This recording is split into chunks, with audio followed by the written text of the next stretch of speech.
the counterfeit story of this generation is actually the counterfeit story for every generation. I think about as Christians, we believe that there is an enemy that is opposed to the things of God and opposed to God's people. And if you look at Babylon in the Old Testament as kind of this archetype or narrative picture of how the enemy works and functions, which is how it's described in Revelation as well. What we see in Babylon, just go read Daniel chapter 1, a really great kind of space here. What you'll find in Daniel chapter 1 is that the enemy's strategy to undermine faith in a generation comes down to some pretty key things. The first one is identify the influencers. If you look at Babylon and as they approach Israel and take the people of Israel into exile, they remove them from their home nation. People like Daniel are named because they were the royalty of the Israelite class.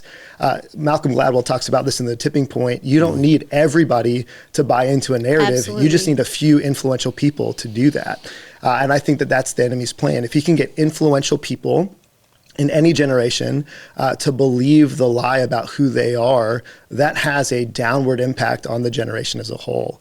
After that, if you can get the influencers, it's about re-education. The next thing that you see in Daniel is that they read language and literature that was by the Babylonians. I was looking at a statistic recently that I think is really interesting. Over the course of a lifetime, a child will spend 15,000 hours getting educated.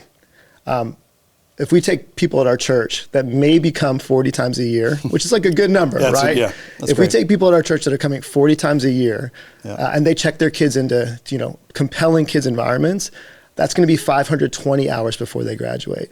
So we're looking at a 15,000 hour versus 520 hour dynamic. And I'm not advocating for a particular educational structure. What I'm advocating for is parents being engaged in the stories that children are listening to and recognizing what is the narrative that they're experiencing. So I think it's about identifying influencers, it's about education, and then I think it's about shaping identity. The last thing that you'll notice that Babylon tries to do is he takes these Jewish boys and removes their names and reframes their names by giving them names that are connected to the Babylonian God.